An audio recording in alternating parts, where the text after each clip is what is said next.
Welcome to the Savvy Shopkeeper Retail Podcast. I'm your host, Kathy Cruz.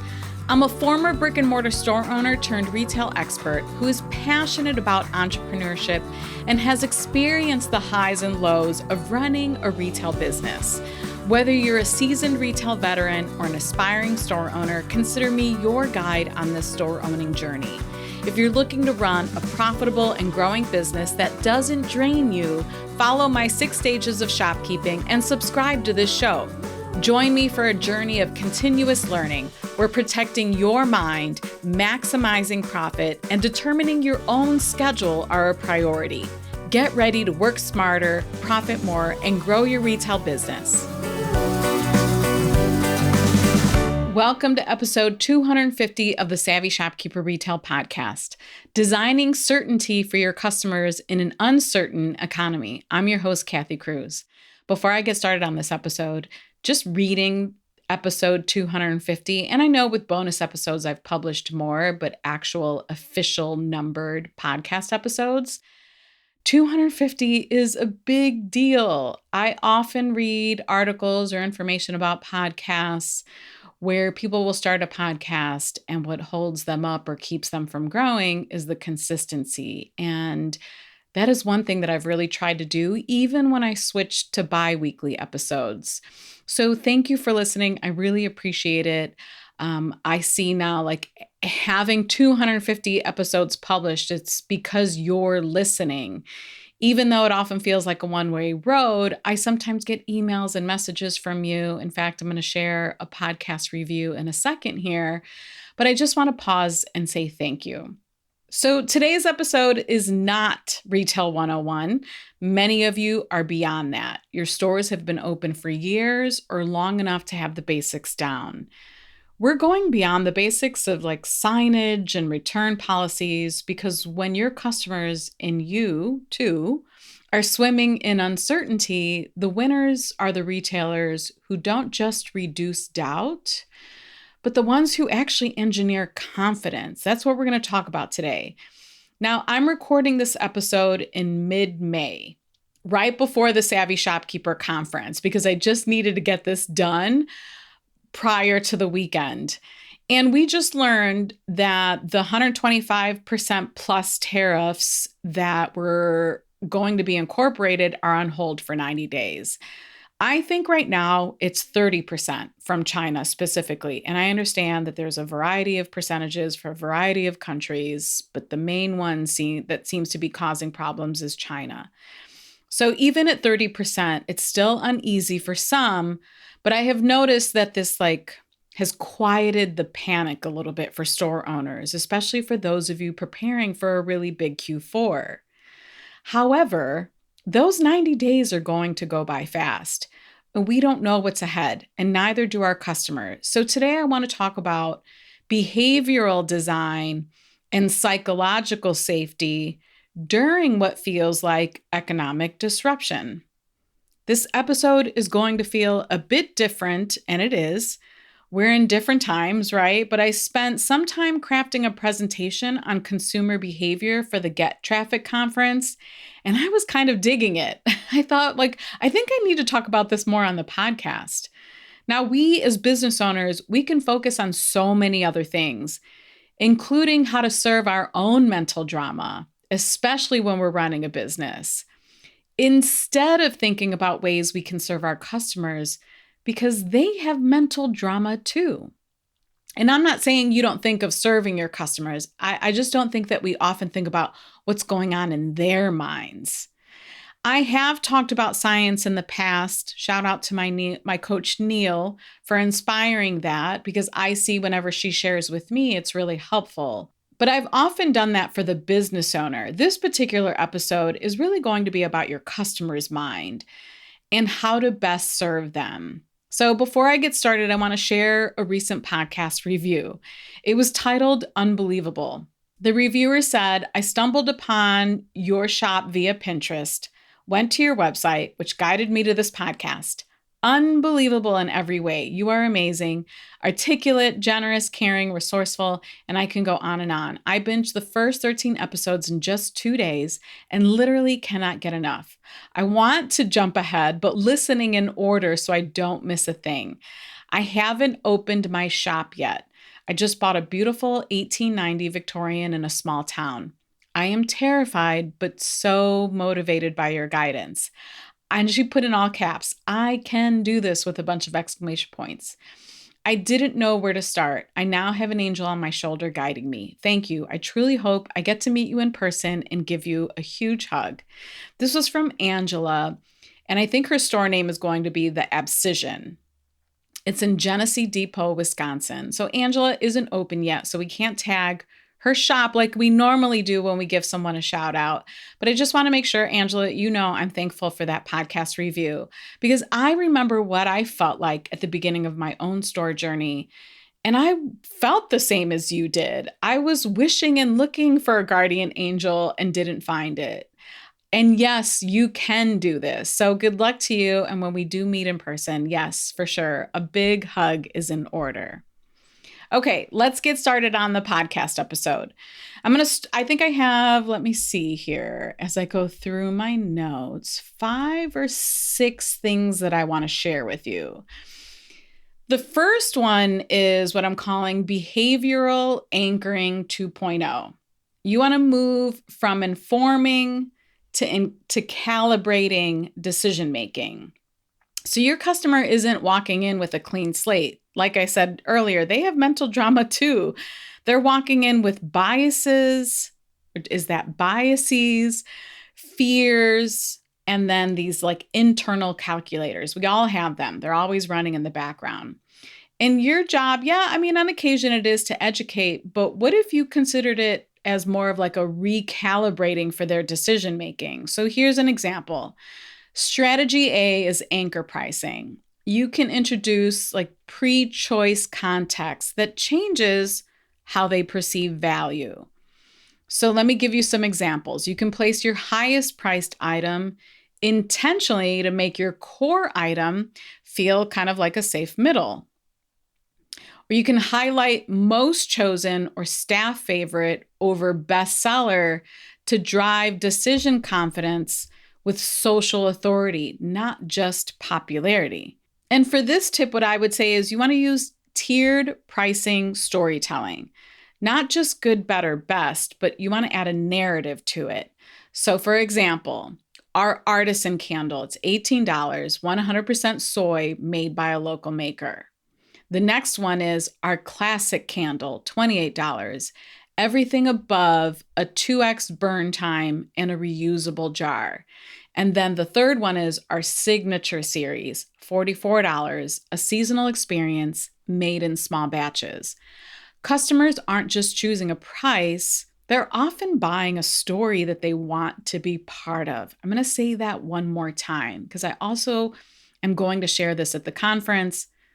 Although when you hear this, the conference will have passed, but I just want to say it one more time. Customers aren't just choosing a price. And yes, of course, sometimes they are, but I want you to think about the other customers. They're buying a story that they want to be a part of. Strategy B for this could be experience-based anchoring.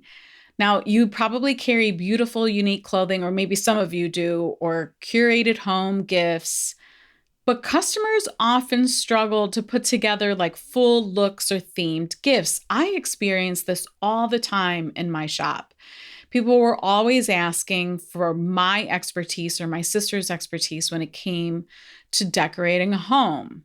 So your customer might be asking, is this too much? Do these go together? Will these look good on my mantle? Will these look good on me or my friend that I'm buying this outfit for? Their brain is stuck in uncertainty, and that hesitation is what can tank the sale.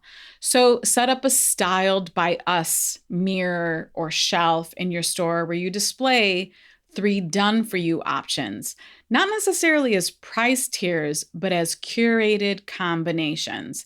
This is something that I wish we would have done more of. Now, we did have a couple mantles in our store and we often had them styled, but I didn't have like different options for the customer to pick from. And then you can add a sign that says, "Need a little help? We've styled 3 quick picks for you. Choose your vibe." And that totally speaks to me because I would then look at the options. Actually, all of this speaks to me as a customer. This whole entire episode, everything that I'm sharing. So please know that it probably isn't just me. There are millions of people who are walking into your stores and thinking the same thing. So maybe one option would be effortless every day. And the second option would be polished with personality. And the third option would be go all out. And then ... but still feel like you. Each set, if we're talking apparel, would include a full outfit or a gift combination with price tags clearly grouped, maybe like a $72 outfit, $138 outfit, and a $198 outfit. There's actually somebody in particular in Master Shopkeepers that I can think of right now that would work really well for. So why does this work? It calibrates decision-making. This is the key, it calibrates it through identity and lifestyle, not just price. It gives the brain a reference point. So this one is chill or this one's elevated. It eliminates choice paralysis by giving structure without pressure. Now, I will say this. When I shop with my sister, she's helping guide me. I am not the best shopper. Usually if I go shopping with her, I'm spending a lot of money because she's making these decisions for me. So again, consider your customer and if they're getting stuck. If they're walking in and you can tell that they're loving everything, but they don't know how to group things together or they're getting stuck somewhere, how can you better serve them? This also uses semantic anchoring. And I know these words probably don't matter to you. People connect with vibes and personality labels more than raw numbers. So again, this is anchoring through context, not just dollars. And it really empowers customers to confidently choose what feels right for them, which increases satisfaction and then hopefully reduces returns too. This episode is brought to you by my new free resource, Valuable Data to Collect for Your Brick and Mortar Store. One of the questions I hear most often is, how is my business making money, but I'm not making money? I ran a profitable brick and mortar business from day one, and the reason why is because I used data to make decisions. In my new free guide, I'm sharing all the systems that I would set up and the data I would collect if I were to start a store from scratch again. Whether you're preparing to open or you've been open for years, it's never too late to start tracking. Visit savvyshopkeeper.com/data to get the guide. Number 2, create certainty moments through micro actions, just little actions that they can take. You want customers to feel momentum, not mental load. People don't just want to buy, they want to feel smart and safe while buying. Again, this resonates with me. Design your store or online experience to create a string of micro certainties. So you're going to introduce like simple guided choices. And you might think, well, Kathy, you just kind of explained that situation or that strategy, but this is a little bit different. So like strategy A would be, we'll help you in under 60 seconds. How many of you with gift shops, with customers who come in quickly, want a gift wrapped and out the door pretty quickly? Like how many of them would love that messaging? You can place a QR code at the entrance that says, take the 60-second path to the perfect gift. Again, you would be speaking to me. Strategy B, place a small table or a display at the front called the 5-second favorites tray. And you can add a sign that says, not sure where to start. These are our 5 most loved items this month. Quick picks can't go wrong. Now, of course, you want to craft the messaging for your type of customer. These aren't like one size fits all. But for this particular strategy, you want to keep it small, 5 items at the most, price between impulse buy and mid-range. Why does this work? Well, it reduces overwhelm by offering an easy entry point. It leverages social proof because they're understanding that everyone loves these, right? These are the popular items. It gives them momentum. Once they engage, they're more likely to keep exploring. If you can eliminate that need for an item or a gift or something that they're buying and make that process faster, it just gives them more time to browse. It also creates a positive feedback loop. They're thinking, that was easy. I found something right away. This store feels good. You've created a certainty moment before they even hit the second row or the second cabinet of display or any other display or merchandising area in your store. These reduce ambiguity and it increases like that perceived personalization. It really does build confidence in them. Number 3, build a behavioral bank account of trust. So every clear email that you send and every honest price, every on-time delivery or shipment, that makes like a deposit into the trust bank. And that trust, the trust that they have in you, it can be leveraged when uncertainty spikes. Like now, times of uncertainty, economic related or other times, if we look back at the pandemic. You want to create trust continuity, even during volatility. Volatility might seem like a strong word, but it depends on who you're talking to. So here's a strategy for this. And we talked about this in Master Shopkeepers recently. This strategy won't be for everyone, but we do have a few Master Shopkeepers members who are doing this really well. I want to remind you that you need to do what works for you in your business. This is just one idea. So can you run a transparency campaign? Share how you're adjusting to like rising costs or surcharges, vendor delays, but frame it like this. We believe in bringing you the best without surprises. Here's how we're staying steady in wild times, ... and then finish that off.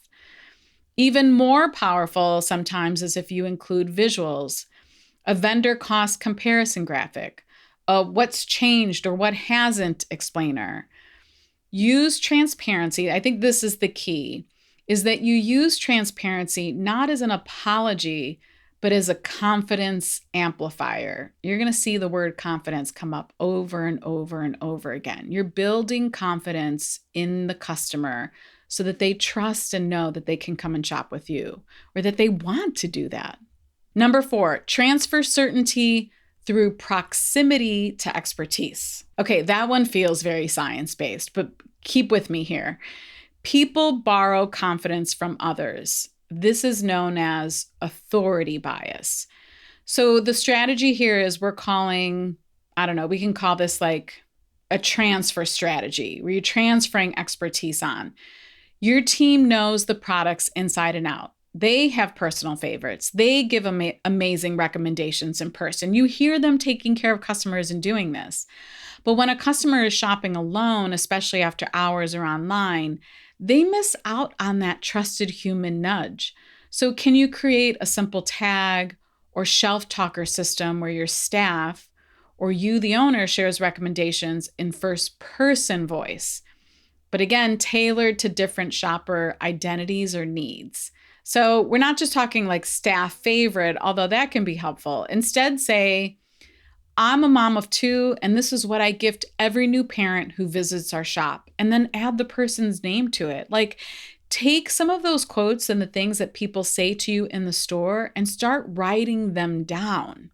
You're going to start to see patterns of what people are saying. We're accustomed to like maybe asking for reviews and then using what's in the review. But I want you to take what your customers are actually saying conversationally in the store and turning it into these bits and pieces that you can share. Another one could be, as the owner, this is my go-to for host gifts. It never fails. And then I would just sign it, Kathy. I mean, I had those things in my own store that I love to buy for kind of a repetitive themed gift. So yeah, absolutely do that. And then another one could be, I've been testing refills for 3 years. This one lasts the longest and smells clean, not overpowering. Like that one is really good for you refill stores. I imagine, because I've had a one-on-one client who has a refill store, She talked at length about toothpaste tabs. So, what can you say about that based off of what your customers are saying to you? So, you want to put these in the store next to featured items, maybe as like rotating call outs on product pages on your website, because now we're talking about how can you do this both in the e-commerce setting and in your store, or maybe in an email with subject lines like what we're using ourselves right now. So, why does this work?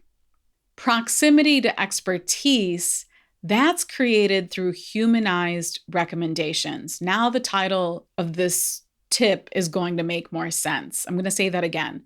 Proximity to expertise is created through humanized recommendations. Another reason why this works is first person voice signals emotional investment, not just a sales tactic. And the last reason why this works is the customer imagines themselves making the same smart choice. And there is a science term for this, but I'm not even going to mention it. It doesn't matter. It's the fact that the customer, they see themselves making that same smart choice that other people are making. It's not trust us. It's stand right next to us while we help you decide. And I love that. And if you wanted to take this in a bit of a different direction, like if you have customer avatars, maybe you can do it to serve them. So here are a couple examples for that. So it could say for the busy gift shopper, this is grab and go perfection, or for the minimalist. And some of you have the most amazing, beautiful minimalist stores, like the design, it just speaks to me. I love it. Again, there's somebody in particular in Master Shopkeepers. Her store speaks to my soul. But for her, she could have a sign that says, for the minimalist, this is the one high quality piece you'll reach for again and again. That definitely would speak to me. Now you've layered identity and then that proximity to expertise, and it just creates like decision certainty magic. Number 5, reframe the buying experience as self-protection. So this one is really important right now in 2025 because in tough economies, buying can feel indulgent or reckless. Instead, how can you make it feel protective, supportive, or even identity affirming? So here's a strategy for that. Reframe your products as helping people adapt to uncertainty. So you'll use language like a tool for better mornings. If there's somebody who's experiencing a lot of anxiety about the economy and everything that's happening this year, they want to calm their nervous system down. Another idea could be gifting that connects hearts, not just stuff. So that is incredibly important now too, because if people are budget conscious, they might feel bad for buying anything else, but if it's resonating with that connection of heart to heart with maybe their best friend or their grandmother or somebody they love, and then in terms of like an apparel store, maybe it could be something like pieces that last longer than the chaos. And that could really apply. We have one Master Shopkeepers member who has a consignment shop that's mostly all apparel. That would resonate with her customers. Your customer doesn't just want stuff. They want purchases that justify themselves emotionally and mentally. And then number 6, this is the last one. Build identity and impact instead of guilt. And I've talked about this in a recent episode, but I just want to touch on this again. I think it's important that we can talk about a tactic that's used. So I know that some of you feel compelled to share, like, don't shop on Amazon, don't shop big box, come here instead, shop small, shop small. You've seen it, maybe even felt tempted to use it. And I think that's who the person that I'm talking to now is, the person who wonders like, man, I see it, but I don't want to do that. So I think it's important first for me to share why guilt doesn't work. Guilt triggers avoidance, not action. When someone feels bad, their brain looks for an exit, right? Like we all know that. That might mean leaving your store, closing the browser tab, or choosing a brand that doesn't make them feel judged. not out of malice, but because guilt is emotionally heavy. It feels like a burden, and people avoid burden. If we're talking about the science here, it's really important to share this. And they feel burden, especially when the world already feels overwhelming. The other part of it is it challenges their identity. Your customers want to feel smart, good, and generous. They want to believe that they are already the kind of person who supports small business. When your message implies that they're doing something wrong, they'll either get defensive or detach. Either way, you lose their trust and possibly their business. And then the other one is it can't compete with convenience. Even if a customer feels guilty, it's often not enough to override the simplicity of clicking that buy now on Amazon or grabbing something at Target during school pickup. They're still going to do it because it's convenient. In behavioral science, this is actually called the effort reward trade-off. If shopping small feels guilt-driven and inconvenient, you've made it emotionally and logistically hard to say yes. So what does work? I would say inspire identity-based loyalty. Don't shame them into shopping small. Invite them to feel great about it. When you shop, like it could be messages like this. When you shop here, you support local artists, real jobs, and big dreams. And I know some of you are like, Kathy, I already do that. I know that. I'm just sharing this for the person who might get stuck in this, like, I don't know what to do. I don't know what to say. Another example could be you make a difference, one gift at a time. You're reinforcing their best self. I'm going to say that one more time. I'm going to keep repeating some of these things because I think it's important. When you switch the messaging from guilt to, maybe impact, you're reinforcing your customer's best self. Show impact with pride, not pressure, I guess is what I would say. Like build trust in the quiet moments. Really, trust is earned with actions and not guilt trips. Okay, so enough on that one. I've covered that on occasion in different episodes. I just wanted to kind of teach it or share about it in a different way.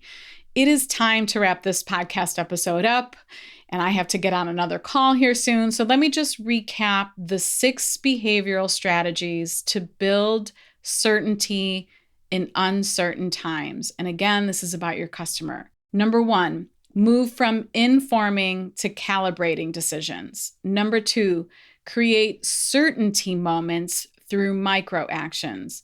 Number 3, build a behavioral bank account of trust. Build that trust with them. Number 4, transfer certainty through proximity to expertise. And I think you're going to understand that now that I shared examples. Number 5, reframe the buying experience as self-protection. And number 6, instead of guilt, build identity and impact instead. You don't need a degree in psychology to use behavioral science. That I've definitely learned this year, especially as I did a lot of prep work for that session at the conference. You just need to understand what your customers and you are really craving. And that's often clarity, confidence, control. That's the certainty reward. So whether you're thriving, surviving, or somewhere in between, I am seeing the whole spectrum right now. It's also important for me to share that. I can't tell you how many people have reached out to me and said, I'm up 20%, I'm up 15%, I'm up 5%. Those messages are coming through to me. Now, they don't always openly share in the group, in my membership group, or probably on social media. Most small business owners won't do that, but they are coming to me to share that. So I think it's important to know that there is a variety. I also know there are people who are down, and then there are people who are breaking even. It is always arranged no matter when I ask the question. But you want to make sure that you start building that certainty now. One micro moment or one conversation or one sign or one intentional choice at a time in your store and online. The businesses that do this, they won't just weather the storm. They'll be the ones that people run to because of it, because you're making them feel good. So I would say now go ahead and lead with that kind of calm. If you want to see the show notes to this episode or find links to anything I mentioned, and I don't think I mentioned any links today, but we might incorporate some other helpful articles in the blog post. You'll visit my blog at savvyshopkeeper.com/episode 250. That's savvyshopkeeper.com/episode 250. Until the next episode, be savvy and boss up.